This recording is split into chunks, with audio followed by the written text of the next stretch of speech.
verás ahí. Esto de tener la izakaya llena de guapos es un lujazo. Claro que entonces, entre los guapos y las que vienen a ver a los guapos, tenemos el doble de clientela. En fin, elige el sitio que mejores vistas tenga, que más te guste y que suene la música.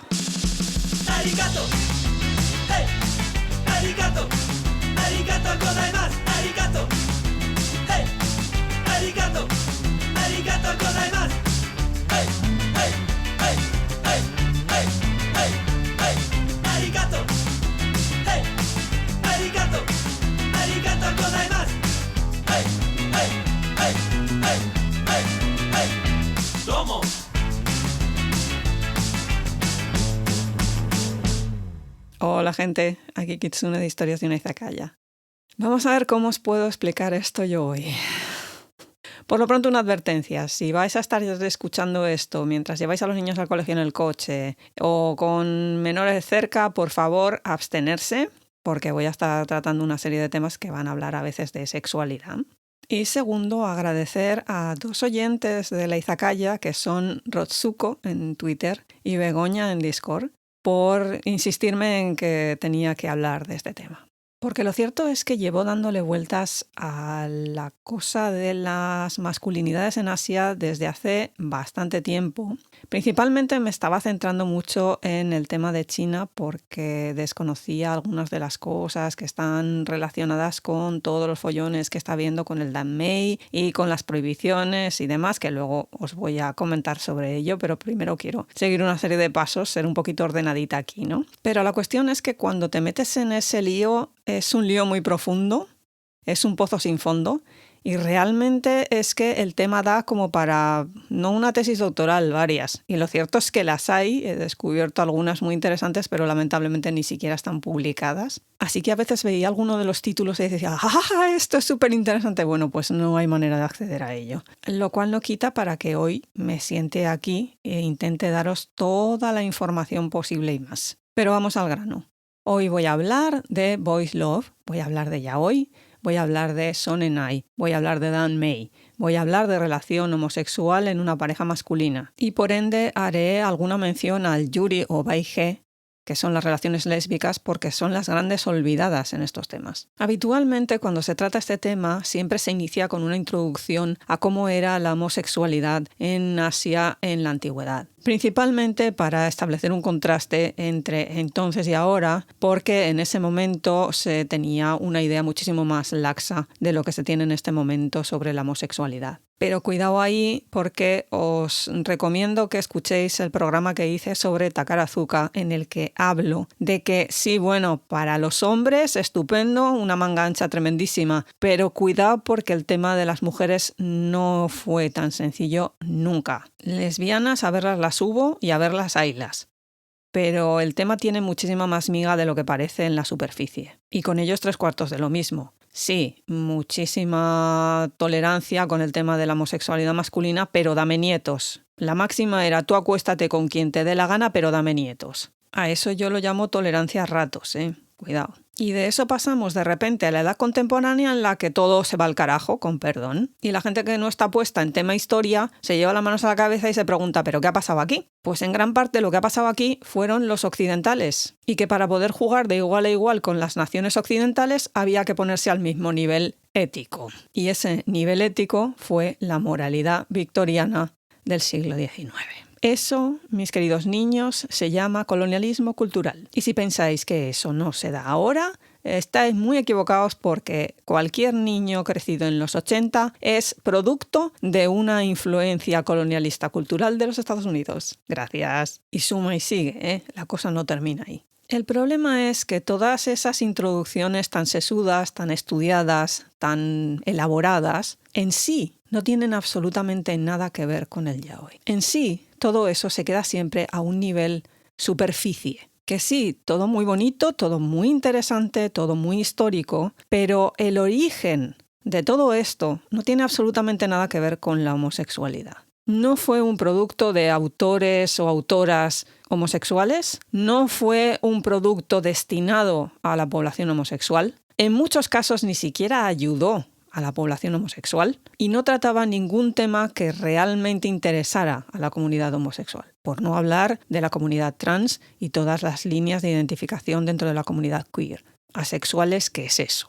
Así que yo la única pincelada histórica que os voy a dar, y porque luego veréis que tiene cierto sentido, es hablaros, por ejemplo, de los wakasu. Esto es una denominación que aparece en el periodo Edo y que ahora se ha dado en llamar el tercer género, porque se refiere a un tipo de jovencito entre los 15, 19 años, aunque hay momentos en los que se amplía, puede llegar hasta los 30, porque en algunos determinados momentos tiene que ver más con un tipo de forma de actuar que con una fisicalidad o incluso con una edad biológica. Poniéndome muy técnica, un wakasu sería un jovencito que no ha pasado todavía por la ceremonia de mayoría de edad. Esto se distinguía porque llevaban un tipo de peinado muy determinado que a lo largo de su vida iba variando un poquito hasta la ceremonia final. De niños era una especie de flequillo con 2 mechoncitos en los laterales. Cuando se hacían un poquito ya más adolescentes, entonces se les rapaba la coronilla y quedaba el flequillo y los 2 mechoncillos, y luego ya en la ceremonia de mayoría de edad se rapaba todo lo que es la parte superior de la cabeza y desaparecían los mechoncillos, el flequillo, todo eso. En sí los wakasu eran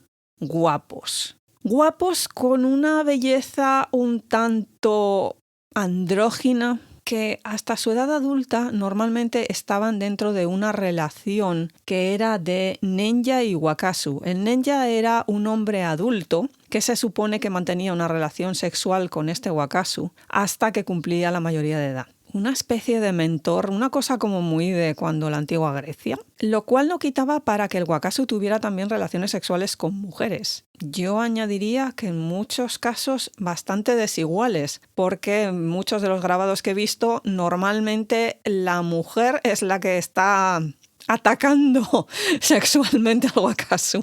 En algunos relatos incluso son muchísimo más mayores que ellos. Otras veces el amante masculino adulto se encuentra al wakasu en una relación heterosexual y se rebota bastante. En fin, que hay una especie de extraña y delgada línea entre un wakasu realmente, su sexualidad, cómo es homosexual, es bisexual, pansexual, ¿qué es? A la definitiva daba igual porque cuando alcanzaba la mayoría de edad y pasaba esa ceremonia del rapado de la cabeza, olvídate, tenía que casarse y tener niños, lo que he dicho antes. Y más que probablemente entrar en una relación en la que él iba a pasar a ser el nenja. Otro monográfico que os voy a recomendar aquí que escuchéis es el que dediqué al kabuki, porque ahí hablo precisamente de otra figura muy importante que es el kagema, nombre que viene de la frase kage no ma, en las sombras. Porque estos muchachitos eran aprendices de onnagata, que son los actores de kabuki que se dedican a hacer de mujeres, pero estos estaban en las bambalinas del teatro y normalmente, más que aprender a ser onnagata,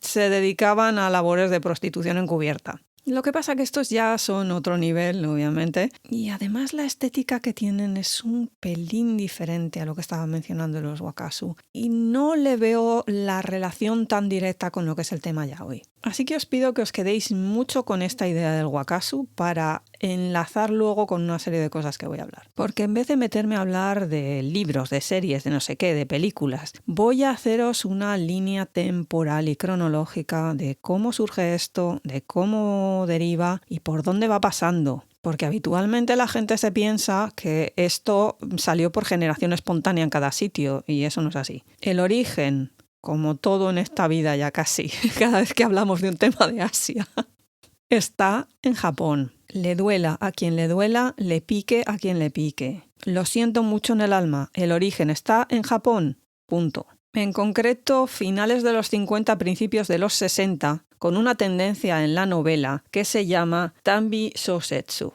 Esto se traduciría como novelas estéticas. Normalmente la cosa se queda en Tanbi. 2 ideogramas que vendrían a significar algo así como recreación en la belleza, satisfacción en la belleza. Encontrar un disfrute estético en una belleza extrema. Porque ese ideograma de bi es el mismo bi de Bijin, que significa una mujer hermosa, y además de las famosísimas Bijin Ga, que eran las imágenes de las guapas de la época. Bien, pues en los años 60 se pone de moda escribir este tipo de novelas en las que hay una relación homosexual, normalmente de un hombre adulto con un muchacho adolescente. La máxima representante de esta tendencia es Mari Mori, que ella era hija del famosísimo escritor Ogai Mori. Esta mujer en el año 61 publicó una novela titulada Koibito Tachi no Mori, que significa El bosque de los enamorados, una historia que ya está precisamente marcando todas las líneas estéticas de lo que luego vendrá después, porque es una historia de un adulto, Guido, de 38 años, que entra en una relación homosexual con un muchacho de 17, Paolo.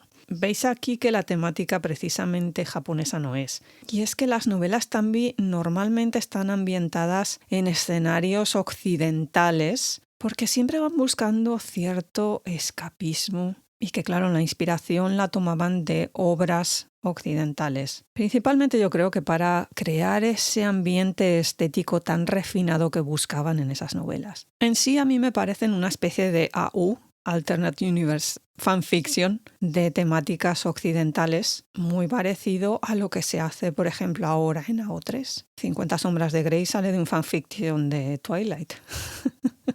De esas novelas de los años 60 saltamos al panorama del manga de los años 70, principalmente el shoujo manga, que es el manga para chicas, cuyo panorama era desolador.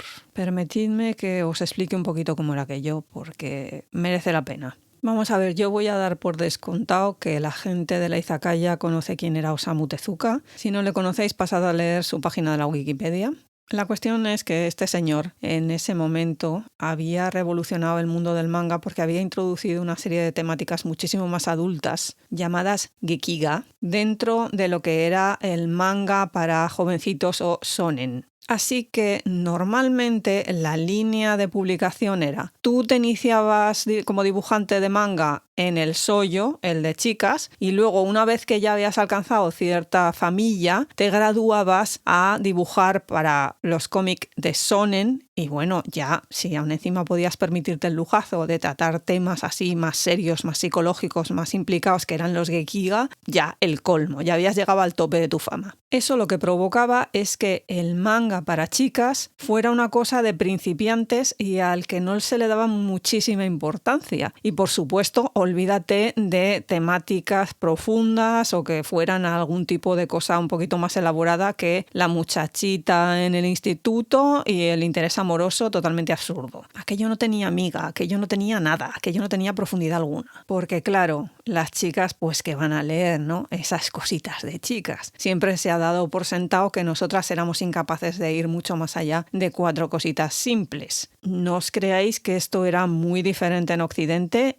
y que algunas de las veces esto se sigue repitiendo en algunos temas audiovisuales actuales. Y por supuesto, en el shonen, nada de hilos románticos, intereses amorosos, ni nada por el estilo. Porque como metieras algo de eso, entonces iba a ser para chicas y el horror. Salvo, bueno, para demostrar que el macho era muy macho, pero ya sabéis. Es más, si el interés amoroso muere, aún mejor, porque entonces el otro ya aún encima la sed de venganza y ya tienes otra temporada más que dibujar. A consecuencia de esto, aún encima, el shoujo se quedó sin dibujantes porque, claro, todos los tíos les interesaba pasar a dibujar esas cosas tan serias y tan profundas. Pero en ese entremedio le había dado tiempo a las mujeres a entrar en el mundillo del manga. Y sobra decir en qué parte del manga habían terminado. Dibujando shoujo. No solo porque fueran principiantes, sino encima porque es que eran chicas. ¿Y qué pasó? Pues que aún encima Japón en ese momento empieza a experimentar un auge económico tremendísimo, un auge cultural que no os podéis hacer una idea.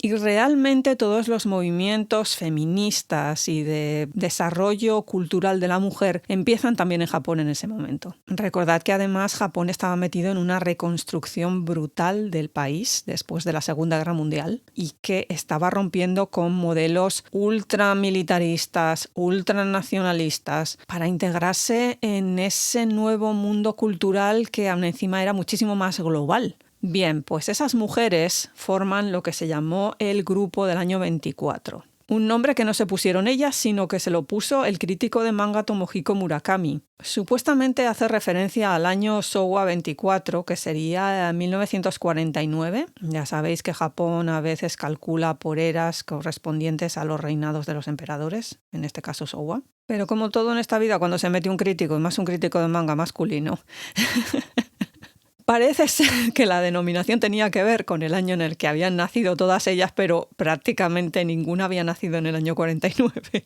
Este señor se cubrió de gloria. En japonés que queda muy bonito, Niyu Yonen Gumi.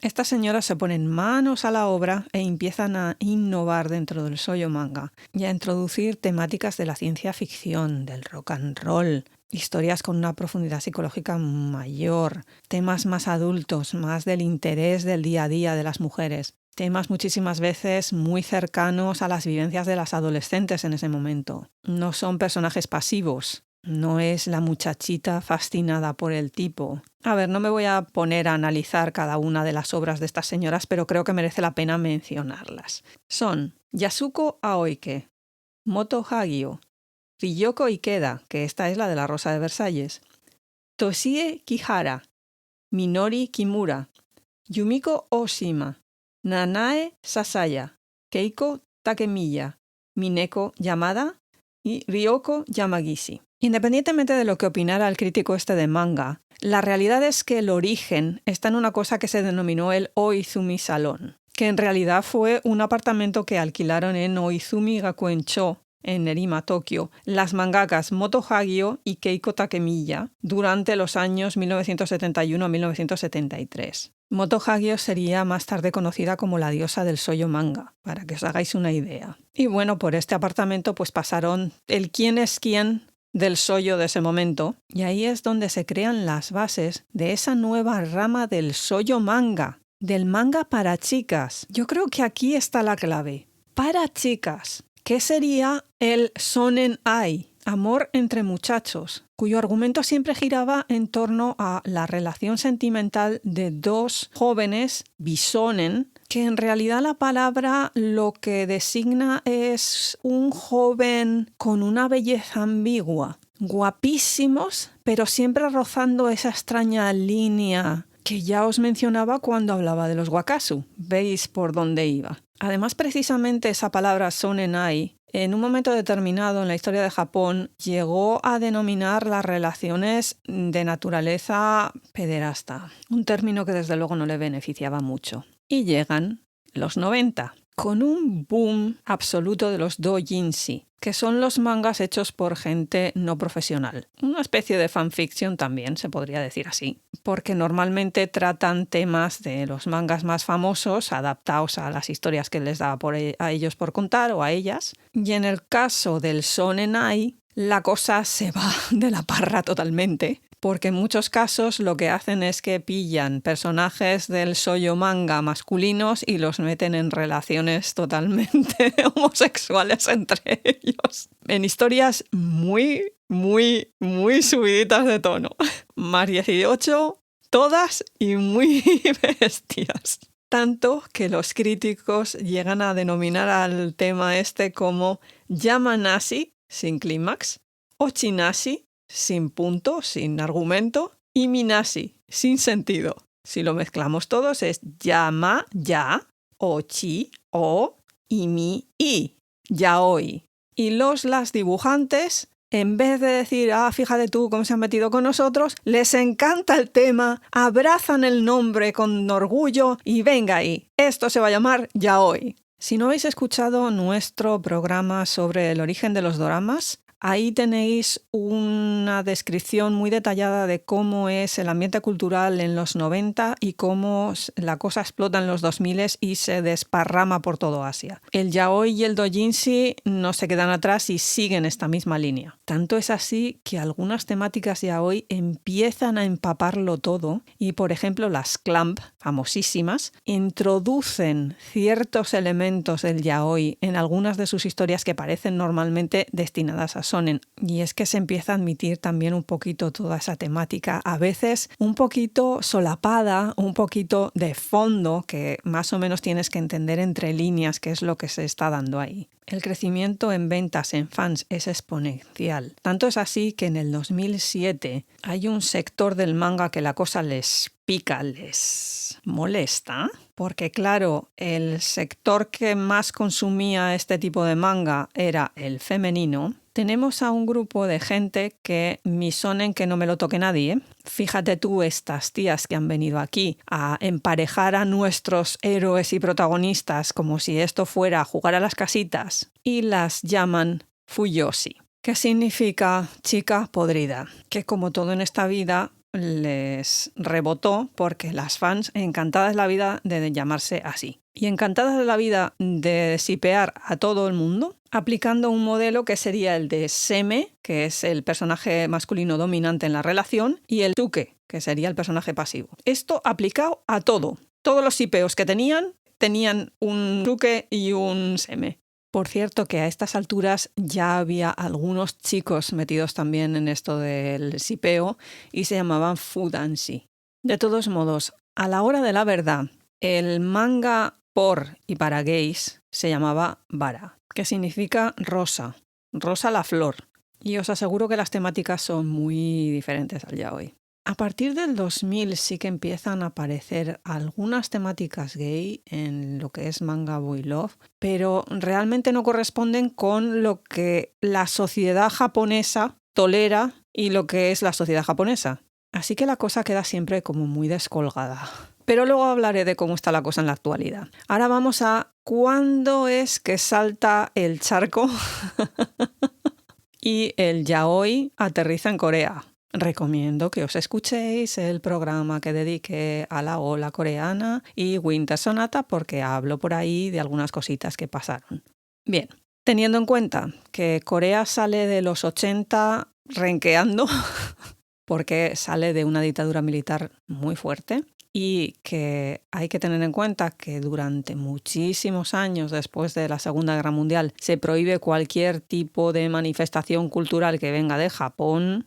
La verdadera influencia de todas estas cosas, de las series, de los mangas, de los animes, viene en los 90, cuando por fin el gobierno coreano deja de vetar la entrada de productos culturales japoneses y ¿qué es lo que aparece? El manga saco. Y dentro del manga saco, el yaoi a saco. Tenemos que pararnos a pensar que la sociedad coreana, aparte de ser bastante conservadora, solamente a partir del año 2000 se celebra el orgullo gay en Seúl. La primera vez que se celebró, la gente no tenía ni puñetera idea de qué era esa bandera, ni qué significaba, ni a cuento de qué venía aquella fiesta. En sí es el resultado de un pasotismo general con respecto a ese tema en concreto. Pero tranquilidad que luego se les pasó y en el 2010 todos esos grupos religiosos que tienen por ahí dentro presionaron bastante y la cosa está un poquito mal. De primeras que el término fuera yaoi, que viene del japonés, no les gustó un pelo. Así que en Corea no se denomina así, se denomina boy love, el famosísimo BL que veis por todas partes, que no deja de ser una traducción al inglés de lo que os comentaba antes de Shonen Ai, pero en inglés no suena japonés.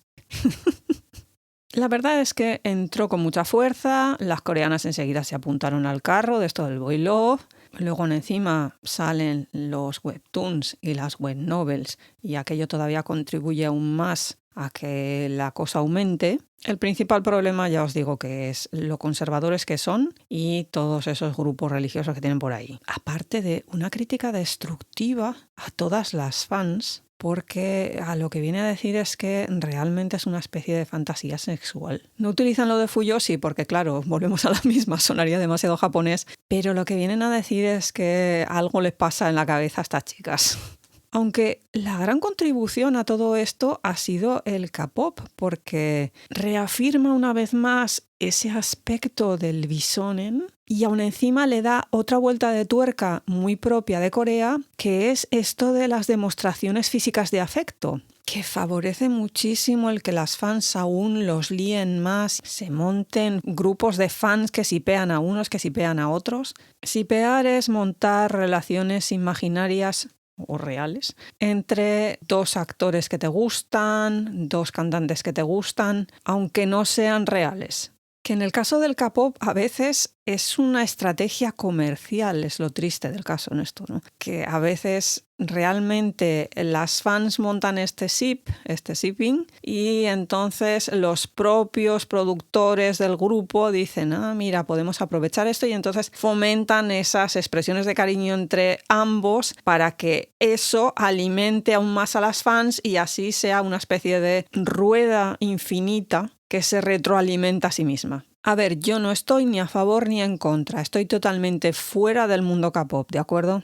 Solo digo que esto se integró muy bien dentro de lo que era la cultura que venía de Japón del boy love. En los K-dramas hay algunas referencias, hay otros que son directamente con esta temática, lo que pasa que los ejemplos que he estado viendo por ahí realmente eran muy cortitos y con unos capítulos muy cortitos también, así que no sé si es por tema de que esto no lo pueden echar en la televisión, porque la mayoría de ellos eran web dramas. En mi opinión, este tema del boy love ha llegado a Corea para quedarse, pero le va a costar entrar dentro del mainstream por una serie de temas que tienen que ver más con la sociedad que con lo que es el propio fenómeno. En Japón hace años que aprendieron que el dinero es el rey y que realmente las fans son precisamente las que más dinero se gastan en este tipo de temas. Muy machorrones, pero los tíos no se gastan un duro. Las que tienen el poder adquisitivo son las chicas y esas van a saco. Bueno, las chicas y las mujeres, ¿eh? Cuidado ahí, que ya hay toda una generación que creció con el yaoi, que creció con el boy love y que ya son maduritas que siguen consumiendo lo mismo, ¿eh? Le pese a quien le pese. Por eso digo que me parece a mí que los coreanos, que saben también cómo va el negocio, no van a dejar soltar esa perita en dulce. Aparte que luego la gente joven está muchísimo más acostumbrada. Realmente el uso de redes sociales, de webs, de webtoons, cambia bastante la perspectiva, afortunadamente. Otra cosa es el favor o no favor que le haga a la comunidad queer y gay todo esto. Pero os vuelvo a insistir, es que este fenómeno nunca tuvo que ver con homosexualidad. Luego os hablaré sobre ese tema. Evidentemente, la cosa saltó de Japón a Corea, de Corea a Taiwán y de Corea y Taiwán a China. Lo de China es tela. Hay que tener en cuenta que a mediados del siglo XX China sufre dos palos bastante fuertes, uno con el gran salto adelante y otro con la revolución cultural. Después de estos dos temas, el panorama cultural chino era un erial. Les costó la de Dios levantarse otra vez y volver a ponerse funcionantes, porque evidentemente a nadie le apetecía decir yo soy un intelectual porque ibas al trullo. En el mejor de los casos, en el peor ya ni os cuento. Pero hete aquí que llegan los 90, principalmente el 97 con la devolución de Hong Kong por parte de Gran Bretaña a China. Y se producen una serie de, no reformas, pero una serie de movimientos extraños en cuanto a economía en China que favorecen la entrada de productos culturales de otros sitios, principalmente Corea, que luego esos programas, por ejemplo, y todos esos K-dramas que dejan entrar y toda esa música que dejan entrar, la reutilizan para crear sus propios productos, lo que pasa que nunca lo admitirán, o en todo caso dirán que esos productos coreanos en realidad siempre fueron chinos y es que les estaban copiando ellos. Bueno, estas cosas que tienen por ahí por Asia. Entre todas esas cosas que entran los manga a través de copias super piratas taiwanesas. Bueno, y los manga coreanos, obvio. Además de la publicación de un manga que se llamó Bronce, que luego de ese hicieron novelas hechas por fans, hubo foros, una página web, para que veáis hasta qué punto se hizo una bola de nieve de todo este fenómeno fan. Pero volvemos a la misma que pasó en Corea. No le podemos llamar yaoi, no le podemos llamar sonenai, porque esto es japonés y nosotros somos muy chinos. No le vamos a llamar boy love porque eso es inglés. ¿Cómo le podemos llamar? Que sea de lo nuestro, pero se refiera a eso otro, porque claro, nosotros, nuestros valores, esto no es que sea nuestro, esto ha venido de fuera. A veces realmente estos chinos les dan muchas vueltas a las cosas, ¿eh? Bueno, pues se fueron al origen del origen del origen, los Tanbi, las novelas Tanbi. ¿Cómo se leen esos dos ideogramas en chino? Dan Mei. Que además es una denominación muy segura porque no habla de nada de ni chicos, ni amores, ni líos, ni homosexuales, ni nada. El disfrute de la belleza, además un disfrute estético. Eso queda de un seguro y de un aséptico que te mueres. Lo cierto es que en un primer momento las autoridades chinas esto como que lo obviaron y hubo una enorme difusión a través de la internet con webs, con foros de fans, publicación de web novels por parte de escritores totalmente desconocidos, normalmente con seudónimo, y ahí siguen, ¿eh? Es muy peligroso publicar en China, sobre todo este tipo de temas, utilizando tu propio nombre. Siempre hay ese velo de misterio de quién es esta persona que está escribiendo. Cuidado porque es un tema bastante peligroso. Porque a pesar de ese primer momento en que, bueno, vale, vamos a dejar al personal que se entretenga, porque total son 4 mataos, luego hubo una serie de leyes que empezaron a regular todo esto porque se relacionó con tema de pornografía, desviaciones sexuales, y eso empezó a controlar muchísimo qué es lo que se estaba empezando a publicar por ahí de este tema, llegando a niveles en los que, por ejemplo, se cierra una publicación de este estilo y entonces lo que hace el autor es que manda los archivos a Taiwán, y son las web taiwanesas las que tienen la obra completa. Así que la gente que está en la China continental tiene que trampear el ordenador para poder acceder a las páginas taiwanesas y completar el relato que se estaba leyendo. Y esto gracias precisamente al anonimato de los autores, porque si no, ya os digo que cárcel y demás. Autores, autoras o lo que fuere, que es que no se sabe quién hay detrás de cada una de esas obras. Se podría decir que el periodo dorado del Dan Mei en China es de 1999 a 2013.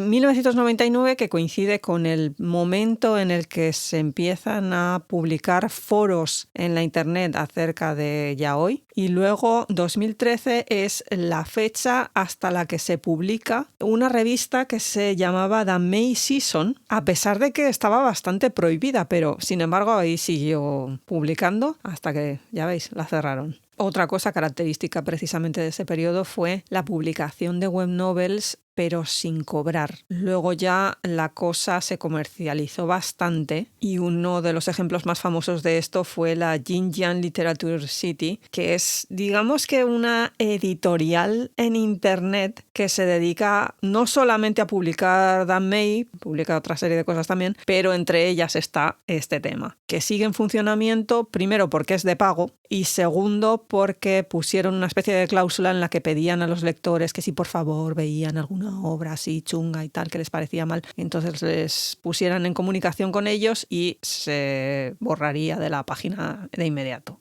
Una autocensura, ¿vale? Así. En gran parte lo que están intentando hacer las autoridades chinas es ponerle puertas al campo. Dentro de esa obsesión que les ha dado por es que somos más machos que nadie, que va dentro también de una ideología de género muy chunga relacionada con un ultranacionalismo, porque estamos buscando la manera de que el personal sea muy machote, muy tal, y los valores nacionales estén por encima de todo. Resulta realmente irónico que tengas por un lado a los coreanos en plan unicejo por el tema religioso y el tema sociológico, y por otro lado tengas a estos otros que supuestamente son ateos y pasan de la religión como de la y sin embargo están en la misma línea, todo por esa especie de orgullo patrio y de somos los mejores que les ha dado ahora. todo dentro de un complejo que va desde estrategias geopolíticas, temas económicos. En serio, es muy complicado meterme aquí a hablar de qué es lo que les está pasando por la mente en estos momentos. Que además choca con lo que realmente la gente joven está pensando o la gente joven está haciendo. Es una situación completamente dadaísta en la que tienes la ideología de partido y el resto que de verdad es fascinante pero muy triste. Todo esto aún encima desembocando en esa dichosa censura que ha tirado por delante un montón de Dan May que se había filmado y que no podremos ver, a no ser que, yo qué sé, hagan como las novelas y lo manden todo a Taiwán y en Taiwán lo saquen, también podría ser. O que Netflix llegue a un acuerdo y les diga, mira, os lo compro al peso. Porque al fin y al cabo, a ellos que la sociedad occidental se corrompa y terminen todos desviados, entre comillas, ya sabéis, esto no es mi opinión, y todos unos flojos y al final les conquistemos a todos a base de, bueno, que me estoy yendo, bueno, saldremos ganando, ¿no? Ellos no lo quieren, pues que no lo envíen, no tenemos ningún problema. Estuve leyendo algunos análisis muy interesantes sobre cómo es la visión que tiene la gente que vive en las ciudades y la gente que vive en los pueblos acerca de los C-dramas y todas estas cosas. Y realmente hay una división tan brutal. Además es horizontal y vertical. Horizontal, diferencia entre ciudades y pueblos. Vertical, diferencia generacional entre la gente más mayor y la gente más joven. Problemón también a la hora de hacer una encuesta en China, también os digo, porque a la hora de preguntar a los encuestados su tendencia sexual, ahí hemos dado en hueso. Luego ya aún encima, si comparas con las encuestas que se puedan hacer en Taiwán, es que es una diferencia como de la noche al día. Obvio. Bueno, y cuando te pones a comparar con Occidente, ¡wow! Aunque sí que es cierto que, por ejemplo, en Asia ya empiezan a aparecer más lectores masculinos y que algunos gays ya empiezan a interesarse un poquito por estos temas porque también han ampliado el espectro gracias a los cielos, en Occidente hay más lectores masculinos. Siguen siendo minoría, pero al menos hay un poquito más. Las edades van un poquito más allá. No es gente tan joven y las tendencias sexuales son muchísimo más variadas. Pero insisto, es que claro, ponerse a mirar cualquier tipo de estudio que salga de China es complicado y hay que ver cuál es la lectura que hay bajo lo que te están contando. Por no hablar de los estudios oficiales, que eso lo que dicen es que el Dan May es malísimo, la cosa gay es horrorosa, esto es todo un complot para hacer a todos los chinos gays. ¿Qué os voy a contar que no sepáis? ¿Significa esto la muerte del Dan May en China? Lo dudo muchísimo. Esto va a hacer pues como un submarino, se sumergirá en las redes alternativas y si en algún momento se les pasa el furor ese súper machorrón que tienen, igual tal vez vuelve con fuerza. A ver, que mucho de lo que ha pasado y muchos de los follones, por ejemplo, que ha pasado en las webs de este tipo de fans han sido un poquito teledirigidas. Porque al temita este el gobierno ya le tenía puesta la prueba hacía tiempo. Me estoy refiriendo en concreto al follón que hubo con The Untamed, que al gobierno le vino de perlas. Pero bueno, pasemos a otra nación que se lo tomó muchísimo mejor y le ha sabido sacar el partido comercial como debe ser. Tailandia. Él ya hoy llega a Tailandia, pues como llega a todas partes en los 90. Y allí ni se plantean el rollo de que fíjate tú esto, que las chicas que lo leen están del bolo. Nada. Esto vende, adelante. ¿Esto a los del K-pop les funciona de esta manera? Pues vamos a hacerlo también de esta manera. Y el resultado es una especie de 2.0 del yaoi, porque además las series que van de Boys Love, en realidad la denominación de Boys Love se ha adoptado muy recientemente. Al principio eran series Y, no Lacorn. Lo de Y por yaoi. Pero bueno, luego ya, es que es total y empiezan a utilizar lo de Boy Love. Vieron enseguida el beneficio económico que tenía el tema de fomentar lo del shipeo, lo de que las fans relacionaran a unos actores con otros. Las productoras se apuntaron enseguida a ese carro, a sacarle el dinero por todas partes, promociones, anuncios, productos. Si una pareja de chicos vende, a ver dónde los podemos volver a meter. Lo único, si acaso, que ellos juren y rejuren que son hetero, poco más. Aunque por lo que he estado leyendo por ahí, realmente eso ya está cambiando y bueno, alguno que otro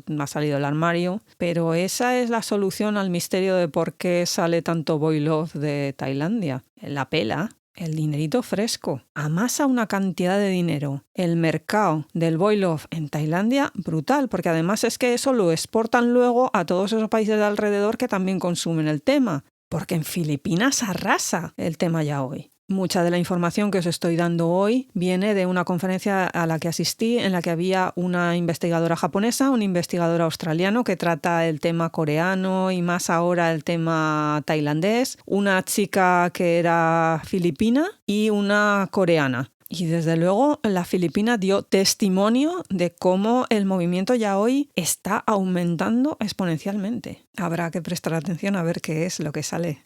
No quiero terminar esto sin hablar de por qué se produce este tipo de reacciones allá por donde pasa el boy love. Y sobre todo, por qué siempre es en las mujeres. Vamos a ver, yo este tema del yaoi lo he vivido en primera persona. Yo en los 90 estuve hablando con japonesas que eran fans. Yo no lo soy, lo siento. Pero sí que quise saber la razón por la cual lo leían y cuál era el hecho que les impulsaba a seguir consumiendo ese tipo de manga. La explicación tanto del surgimiento del yaoi como de por qué lo consumen es muy triste. Al igual que os hablaba de que en el Takarazuka hay una proyección de la espectadora hacia el autokoyaku, en este tema es exactamente lo mismo. Esto es una proyección. La construcción del shoujo manga implica una heroína bastante floja. Es todo siempre mucho maripositas, pajaritos, florecitas. Siempre además con una desigualdad importante entre el protagonista masculino y la chica.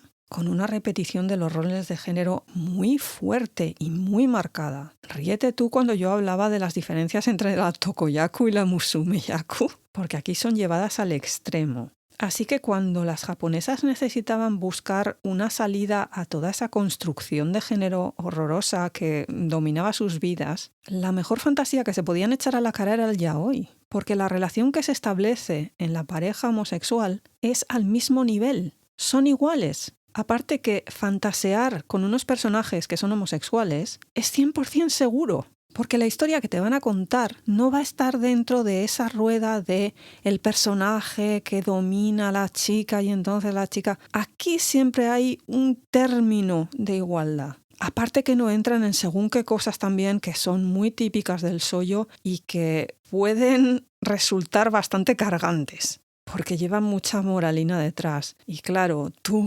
llegas y te estás leyendo eso. Y ya bastante tienes con tu día a día como para que encima te metan el mensajito de fondo. A mí dame calne, ¿no? Vamos al meollo. Se cuenta la anécdota que cuando estrenaron, creo que fue Kamen Rider, hubo un aumento espectacular de espectadoras. Y es que resulta que sí, los niños se veían el Kamen Rider, pero las mamás también. ¿Por qué las mamás se veían el Kamen Rider? Porque el Kamen Rider cuando se quitaba el kamen, o sea, la máscara, estaba para mojar pan. El yaoi es lo mismo. Tienes unos tipos, los bisonen estos guapísimos, que además hay cierta tradición japonesa que las mujeres tiendan a ver esa belleza masculina mucho más afeminada, mejor que la supermasculinidad esta chunga. Ya os mencionaba, los wakasu no solamente tenían el ataque por un frente, sino que tenían también el ataque femenino del otro frente, ¿eh? Los Onnagata tenían fans masculinos, pero las fans femeninas eran legión. Y este sentimiento es el que se repite una y otra vez a lo largo de toda Asia a medida que el movimiento se va expandiendo. Tal vez con algunas variantes, es cierto. En China las historias suelen ser un poquito más complicadas, van a otra serie de temáticas, pero luego todas comparten el tema este de que sí, son homosexuales, pero eso es lo menos importante del tema, porque eso no está ayudando en nada a la comunidad homosexual. Esas fans en ningún momento se pondrán a defender los derechos de la comunidad ni nada por el estilo. Tanto es así que creo que una de las organizaciones LGTBQ+ en Japón sacó una camiseta que decía: mi sexualidad no es tu fetiche. Porque en todas estas historias lo curioso del caso es que, vale, son abiertamente homosexuales, pero socialmente no encuentran ningún tipo de dificultad, todo el mundo lo ve como tan normal, cuando la realidad es completamente otra. El máximo problema que pueden tener a veces es que la mamá de uno esté en contra de la relación, pero no porque sea un hombre, sino porque es que le cae mal ese tío. Por no hablar de cómo es la representación femenina en esos manga, qué tela. Malas, feas, mal bicho y a ver si se mueren pronto. A la definitiva, las mujeres asiáticas cuando recurren a la lectura de Danmei, Yaoi, Boy Love, lo que buscan es una evasión de la realidad, porque pueden imaginarse dentro de esa trama en unas relaciones en las que los protagonistas son iguales e independientes, cosa que no les sucede en la vida real. Y libera a las mujeres del control masculino. Eso es importantísimo. El sistema tradicional de género que se establece en Asia es tan fuerte, tiene unas normas tan estrictas que dificulta muchísimo una relación entre un hombre y una mujer. Muchísima gente se sorprende de cómo es que, fíjate tú, es tan difícil encontrar pareja en todos estos países y que al final son los padres los que te montan la cita ciegas con la casamentera y todas estas. Pero es que casi que los hombres y las mujeres viven en dos mundos diferentes, en dos esferas sociales diferentes que nunca se mezclan o algo. Aparte que telita marinera los hombres asiáticos, pero no me voy a meter en según qué pantanos porque la puedo liar. Respecto al caso femenino, ¿existe una literatura de lesbianas y tal? Sí existe, es el yuri, en chino es el baige. ¿El problema que tiene esto? Pues que como todas estas cosas, resulta que la producción de manhwa de esta temática tiene como finalidad entretener a los tíos. Su público en la mayoría es masculino. Alguna cosita hay, algún temita hay y realmente ahora pues se produce tanto y tan masivamente que alguna cosa se puede salvar de entre medio. Pero le pasa exactamente lo mismo que el yaoi. Ni se crea por autoras lesbianas para lectoras lesbianas, ni aquello tiene la finalidad que tiene que tener. Pero bueno, no quiero ser catastrofista. Realmente ahora empieza a haber un interés por parte de las editoriales por empezar a sacar temas que sí que tienen que ver con lo que necesitan expresar los homosexuales, gays, lesbianas, trans, queer, etcétera, etcétera, etcétera. Empieza a haber una visión un poquito más amplia a pesar de que la sociedad japonesa sigue siendo bastante cerradita. Recomiendo aquí el manga maravilloso que se titula El marido de mi hermano, de Gengoro Tagame. Una de las historias que sale en el dorama Midnight Dinner que está en Netflix, Shinya Sokudo, habla de transexuales. Es una historia muy interesante. Hay un manga un poquito antiguo que se llama Darling wa Namamono ni Shuki, de Yuki Yoshihara. Este es súper loco. En sí creo que se englobaría dentro de lo que se Office Lady Manga. Son mucho más subidos de tono, yo lo advierto. Estos van muy al grano. Y en este manga, curiosamente, el padre de la chica es travesti y creo que es el dueño de un bar en Kabukicho de travestis. Bueno, más que travestis es una especie de prehistoria de las drag queens. Las dinámicas son muy interesantes, a mí me parecía divertido en algunos momentos, más por ella que es que está súper loca. Y la relación que saca con el padre me pareció interesante. De temática yuri así reciente está She Loves to Cook and She Loves to Eat. A ella le gusta cocinar y a ella le gusta comer, de Sakaomi Yuzaki. Han sacado también un dorama, creo. Y si alguien quiere deprimirse mogollón, pues está My Lesbian Experience with Loneliness, mi experiencia lesbiana con la soledad, de Nagata Kabi. Es un manga durísimo, pero es un manga muy real que te cuenta un poco la experiencia que realmente viven algunas lesbianas en Japón. En fin, ya sé que no estoy recomendando esos maravillosos yaoi que hay como 8000 en el mercado. Ya sé que no estoy hablando de esos magníficos y estupendos doramas de todas las clases y colores y de todas las nacionalidades que hay. Sé que no estoy hablando de todos esos actores guapísimos que las traen a todas de calle, pero creo que para eso existen 1500 podcasts, 8000 canales de YouTube, 5000 publicaciones y merecía la pena mencionar alguna cosita un poquito diferente y que realmente se va al meollo de la cuestión, porque al fin y al cabo eso sí que no lo menciona nunca nadie. Por lo demás, espero haberos dado una buena información sobre este tema, que os hayáis aclarado cómo fue esto del origen del yaoi, cómo fue luego saltando de país en país y volviéndolas a todas locas. Sé que no he entrado a analizar el tema en Occidente porque, a ver, yo creo que eso lo tenéis como más fresco y más cercano. Y que fijo que me dejo 1000 millones de cosas en el tintero. Pero es que, a ver, tampoco puedo estar aquí yo haciendo, insisto, una tesis doctoral que también da, porque al fin y al cabo esto es una izakaya. Nos sentamos, charlamos un ratito sobre el boy love y lo pasamos bien. Por último, yo no sé si sabéis dónde está el botón ese de seguir, pero por favor, localizadlo, que seguro que está, y le dais. Con eso lograréis que cada vez que publicamos algo os dé la tabarra, el cacharrito diciendo estas locas que han vuelto. Si ya nos seguís, pues otra opción es ponernos estrellitas, escribir alguna valoración de las buenas a ser posible, para que así el algoritmo se entere de que existimos y aún encima nos ponga así un poquito más para arriba, para arriba, para arriba y la gente se entere de que existimos también. Recomendadnos a familiares y amigos, dad la plasta. En redes sociales, pues simplemente vais retuiteando todas las locuras que vamos poniendo por ahí. En Twitter, mientras dure la juerga, @izakaya podcast, historias de una izakaya. Hemos puesto una serie de botes salvavidas que son, por ejemplo, Mastodon, @izakaya podcast, @mastodon.social, Discord, historias de una izakaya. El Instagram de siempre ahí sigue, tampoco es que haya desaparecido, historias de una izakaya. La gente que no tiene ni idea de redes sociales o que directamente ha dicho después de lo del pájaro es el pájaro de la muerte, tranquilidad, historias de una izakaya @gmail.com. Un email siempre funciona, la cosa más tradicional del mundo. Y luego para la tribu de YouTube, que existe y que está, también tenemos canal en YouTube, historias de una izakaya. Lo que os digo siempre, si se nos puede encontrar de manera bien sencillita. Y esperando que este monográfico os haya gustado, cuidaos mucho, gente. ¡Yane! Arigato, hey, arigato, arigato gozaimasu, arigato, hey, arigato, arigato gozaimasu, hey, hey, hey.